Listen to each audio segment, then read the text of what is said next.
Nasib Aibtu FN polisi tembak debt kolektor diantar keluarga ke Polda Sumsel, sebut bukan untuk menyerahkan diri.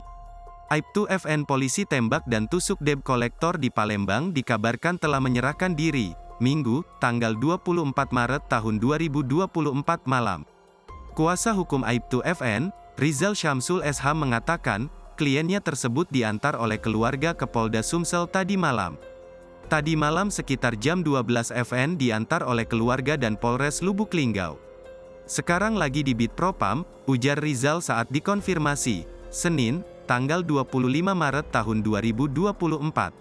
Namun ia menegaskan kedatangan Aibtu FN bukanlah untuk menyerahkan diri tetapi untuk memperjelas permasalahan. Bukan nyerahkan diri, tapi ingin memperjelas permasalahan. Dengan dimintai keterangan, akan membuat peristiwa terang benderang, katanya.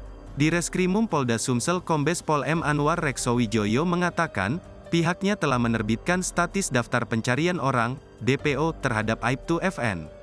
Kasus ini menjadi atensi pimpinan dan telah kami terbitkan status DPO atas nama yang bersangkutan.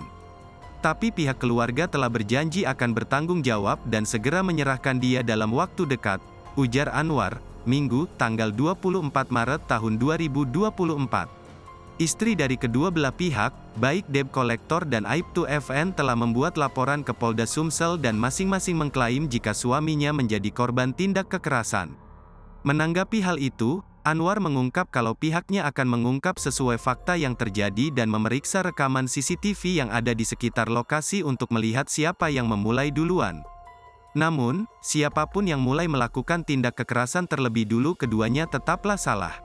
Apapun perbuatannya kalau dia mengancam dengan kekerasan sampai melukai itu sudah salah. Debt kolektor salah karena kalau mau melakukan penarikan kendaraan itu harus melalui proses pengadilan dan prosedur yang terdaftar pada hukum yang mengatur fidusia. Aibtu FN juga salah karena sudah menggunakan senjata untuk melukai, tuturnya. Ia juga mengimbau agar Aibtu FN segera menyerahkan diri dan membawa serta barang bukti yang digunakan yakni senjata tajam dan senpi jenis airsoft gun. Supaya kasusnya terang benderang, dan penyelidikan berlangsung transparan, katanya.